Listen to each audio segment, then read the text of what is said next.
Based on his mind. You can do basically more. Okay, so I'm sorry. How did they light the torches?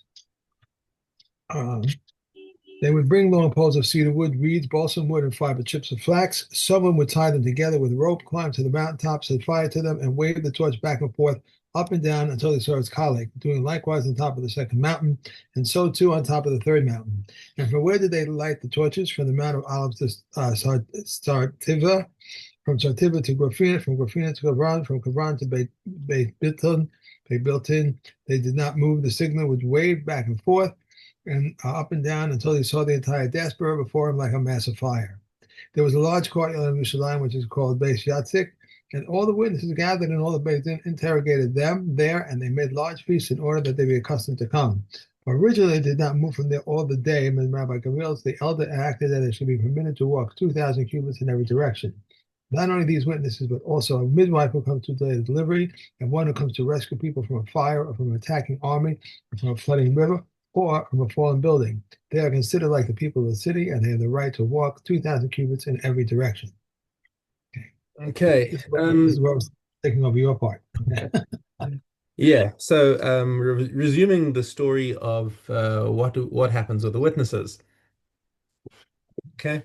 Ketzad bodkin is Aiden. So they got to inspect the witnesses.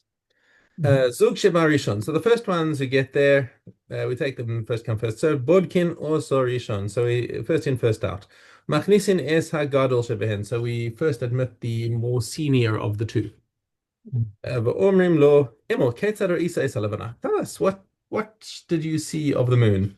Lifnei Hachama or Achar Hachama? Did you see it before the sunset? Did you see it after the sunset? Okay, Litzfona or Lidroma, did you see it? Um, did you see it in the north side or did you see it on the south side of the sky?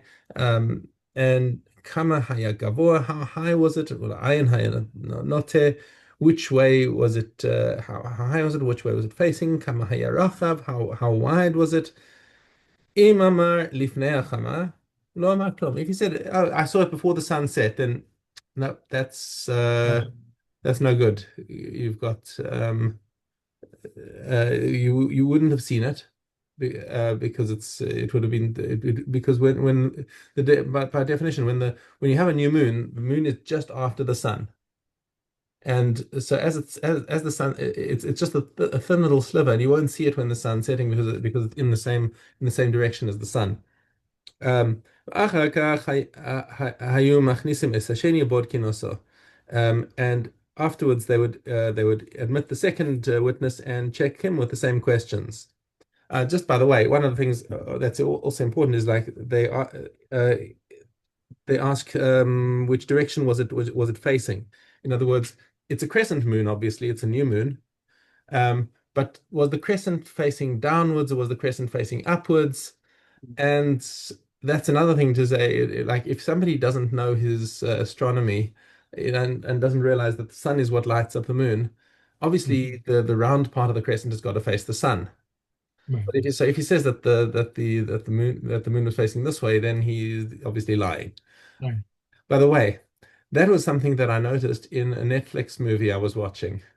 Right. There was some scene when they showed it's early morning and they showed the moon in the sky, uh, and they had the moon the wrong way around. I said, what? You got this wrong. You can't do You should have that. written to them. What movie was this? What kind Like of everyone, movie? everyone else in my family, we were watching this show as a family, and I said, just pause. And I was like, what's that? Roll back a second. What is wrong with this picture? I don't know. It's like it's the moon. What Moon movie was light. this? Huh? What movie was this? It was the series, the Oh, president's what's it? The president's it was like this murder mystery in the White House. oh yeah, I know what you mean. Yeah, yeah. Uh, Facing the wrong way. How the did they do Residence. that? It's called The Residence. That's it. Residence. Yeah, yeah, yeah. That was a good series. Yeah, yeah. I enjoyed it. It had way too many holes, but I enjoyed the way it was done. Anyway, Oh wow. um, back And nobody to picked it up. You should have written a letter to them. Just what you have time to I, do. I don't care that much for them. No, I'm going to write to them and tell them to fix that up. It's like, okay.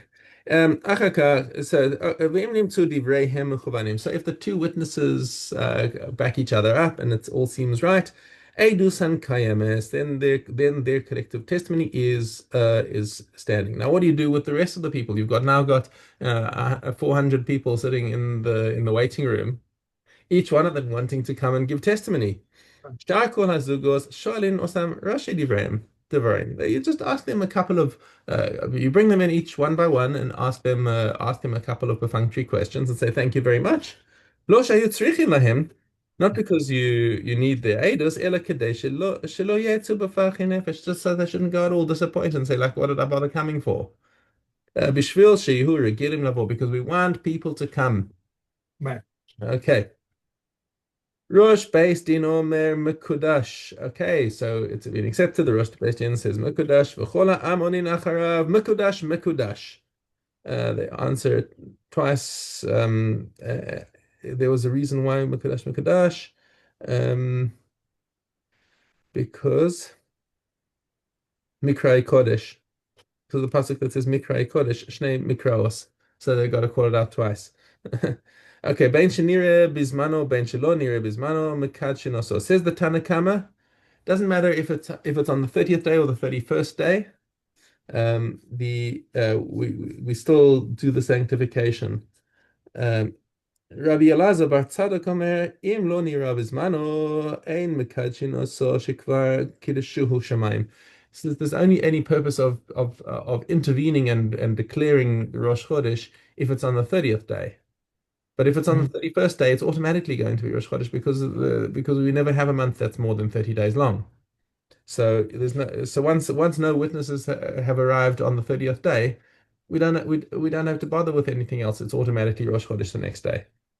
It's interesting that it says in the commentary that the people also have to do it twice because there's a difference between the word. Let me see the words. Atam and otem. One is them, and one is Oh, you. that's interesting. I didn't see that in my commentary. What does it say there? The word asam, them is spelled without a vav and can therefore be read atem in the Mhm. plural. This teaches that the people must also declare Rosh Kodesh. The plural expression uh, Mekadesh Kodesh, the declaration of sanctification in the above verse implies the people must say twice, it's sanctified. Okay. There's Okay. more in it, but it's That's cool. mm, Okay. Mishnah Ches. The most Soros Levanos Hayu lo Rabban Gamliel. So Rabban Gamliel was apparently he was very into his astronomy. And he had all of these and he had all these diagrams on his wall, and he honestly he knew everything that there was to know about astronomy at the time. So he would check people with these charts. Okay, so he would show you your lay witnesses and say, what did it look like? Hakazeh ra'iseh or kazeh? Did you see it this way or that way? Maseh Shibao Shnayim v'amru. So two witnesses came before Rabban Gamliel's court, and they said, "Reinuhu shachris b'mizrach v'arvis b'mariv." We saw the moon in the morning in the east, and we saw it at night in the west. Okay, so this seems to be contradictory, and you'd think that's not really possible. But Amar Rabban, and apparently Rabban Gamliel accepted them. Amar Rabbi Yochanan bin Nuri. Eidei Sheker Haim. Keshibao Yavne Kiblan Rabban Gamliel. But Rabban Gamliel accepted these witnesses despite the objections. Why did he accept them? Because as an astronomer, obviously he knew that this was not possible. Is because according to his own calculations, he knew that this was the right time for Rosh Chodesh anyway. So he assumed that when they saw it in the morning on the side, they probably saw a cloud that was shaped like a moon and thought, okay, they made a mistake on that one, but that doesn't invalidate the other one. ועוד באו שניים ואמרו, ראינוהו בזמנו. Yeah, we saw it on the 30th day. ובליל עיבורו לא נראה. And then the next night they didn't see the moon. Um, so the Kiblan Rabban Gamliel, so Rabban Gamliel still accepted them as witnesses. Once again, he felt that I know what the calculations are. It's possible that the moon was obscured, that there was some Right. thick clouds, but we expected the moon at this time anyway. Amar Rabbi Dorsa ben Harkinas, Eidei Sheker Hein. They are lying. Heach me'idim al isha sheyalda, umachar kreisa ben shineh. How can you give testimony about a woman that she gave birth, and the next day you see her then she's pregnant? Although honestly, that's probably not a good analogy because Right. after a woman's given birth, she still has her tummy. Yeah, that's true, but It not doesn't so disappear the much. next day. Uh, Okay. Amar lo Rabbi Yeshua, ro'e ani es devarecha. And Rabbi Yeshua said, you know what, Rabbi Dosa, you are 100% correct. I agree with you. He did not accept this psak of so, Rabban Gamliel that this was a good Eidos HaChodesh. And that's a cliffhanger for tomorrow because tomorrow we have fun. okay. Okay, Beta. Dalit, hey. We may not break up a pot shed, and one may not cut paper to roast on its old fish, and one may not rake out an oven or a stove, but one may press down, and one may not place two barrels side by side to support the pot on them. And one might support the pot with a chip of wood, and this applies also to a door, and one may not lead an animal with a staff on Yom Tov, but Reb Eliezer the Shimon permits.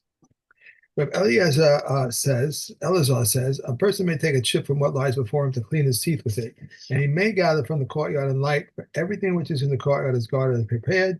But the commentator he may gather that which is before him and light. One may not produce fire from wood, stones, or earth or water, and may not heat tiles to roast on them. Furthermore, Reb Elazar said, a person may stand in a muktzah before the Shabbos in the seventh year and say, from here I will eat tomorrow, but the commentator only if he marks it and says, from here to there. Okay. Okay. You Yoma. know. There we go. We have hey, hey. If a pregnant woman smelled food or drink and requested it, they feed her until she recovers. A sick person, they feed him according to the advice of experts, but if no experts are present, they feed him relying on his own opinion until he says enough.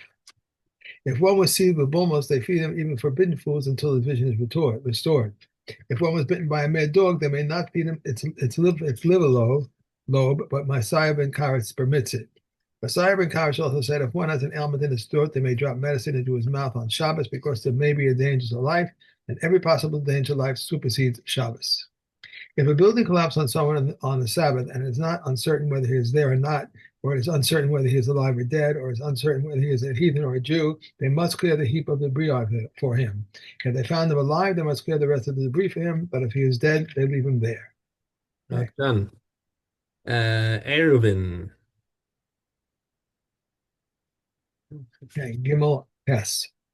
Additionally, Rabbi Yehuda said a person may stipulate a condition concerning a basket on the first day of Yom Tov and eat it on the second, and also an egg laid on the first day may be eaten on the second, but the comment did not agree with him. Rav Dosa ben Harkin says, he who leads prayers on Yom Tov or Rosh Hashana says, fortify us, O Hashem, guard on this Rosh Chodesh, whether it is today or whether it will be tomorrow.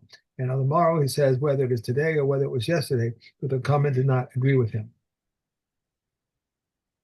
One who was taken out by Gentiles or by an evil spirit has only 4 cubits. If they brought him back, it is as if he never left. If they took him to another town, or if they put him in a fold or a corral, Reb Gamil or Reb Eliezer ben Azar says he may transfer his entirety. Reb Yusuf and Reb Akiva say he only has 4 cubits. It once happened that they arrived from Brandisen and the ship went out to sea. Reb Gamil and Reb Eliezer ben Azariah transferred his entirety. Rabbi Yeshua and Rabbi Akiva did not move out of their 4 cubits because they wished to be strict with themselves. Okay. Yeah. Okay. Okay. A saw of plucked grain and a saw of unplucked, and similarly trees, garlic, and onions do not join together the two saws, but belong to the poor. Rabbi Yossi says if anything that belongs to the poor intervenes, they do not join together, and if not, they do join together. Standing corn saves a sheaf and standing corn. A sheaf does not save either a sheaf or a standing corn. Which standing corn saves a sheaf? Whatever is not shikaka, even if it is one stalk. Shikaka, even as a vetching, is regarded as if they were crops of barley. A standing corn, which contains two saw, and he forgot it, is not shikaka. If it does not contain two saws, it is fit to yield. I'm sorry, it is fit to yield two. I made a Wait, mistake. wait, wait, just pause a I made a second. made I made a mistake. Okay, I went the wrong way. Yeah, that's what I thought. I suddenly realized that I'm looking at this and I I'm know. not seeing. I can't say that happens all right. So we're starting with Let's go back to Yud, huh, shall we? right. Good. Okay. Um, Grain which is given for fodder or for binding sheaves, and similarly stalks of garlic and bundles of garlic and onions are not allowed with the shikaka. And anything buried in the ground, such as loaf, garlic, and onions, Rabbi Yehuda says they are not liable to shikaka, but the common say they are liable to shikaka. When one reaps at night and binds sheaves in the blind person, the law of shikaka applies. If he intends to take only the large ones, the shor of shikaka does not apply. If he said, I reap on condition that what I forgot I will take, he is liable to shikaka. Okay, Uh, put this in the right place over and here. Elim. So I'm using two different editions here, so I keep I turn the wrong way. Yeah, that's right. I know you're using the right to left version. Yeah, the Left to article. left to right version. Sorry, yeah, that's right. This is no Kahati. That was Kahati. Now Yeah, I that's have right. back to the other one. Okay. Base Vav. The Gastera was found on a kill before its manufacture was complete. It's Tahu. After its manufacture was complete, it's Tame. Tiros, Reb Elias ben Zadok rules a Tahor. Reb Yossi rules a Tame since it let out liquid drop by drop. These are tummy again on the earthenware utensils. A tray that has a rim, an enclosed fire pan, a tray that is filled with bowls. If one of the compartments became tummy, as by a sheretz, the others do not become tummy. If it has a rim that extends above the compartments, and one of the compartments became tummy, the others become tummy. The same applies to an earthenware spice container and double equals. A wooden spice container whose compartment became tummy via liquid, its other compartments do not become tummy. If Yogan Banori says we divided its thickness, that would serve the tummy compartment as tummy, and that would serve the tahor compartment as tahor. If it has a rim that extends above the compartments, and one of the compartments became tummy, and the other becomes tummy. Tummy, right. The torch is tummy, and the lamp holder contracts tumor via airspace. The cone-like projections are of a tartsur. The Eliezer moves the tower, but the comment moves the tummy. Okay. And last but bottom last. Okay, we have base test. One must distance carcasses, graves, and a tannery 50 cubits from a town. One may establish a tannery only to the east of a town. Rabbi Akiva says he may establish it in any direction except to the west and must distance it 50 cubits. One may distance a fax pool of vegetables and leeks from onions and mustard plants from bees. Rabbi Yossi permits it in the case of mustard plants. One must distance his tree 25 cubits from a pit, and in the case of a carob or sycamore trees, 50 cubits. Whether from above or from the side, if the pit was there first, he cuts it down and pays compensation. If the tree was there first, he may not cut it down, and if it is uncertain which was first, he may not cut it down. Rabbi Yossi says even if the pit preceded the tree, he may not cut it down because this one digs within his property, and that one plants within his property. Okay, Okay, we done. right over here.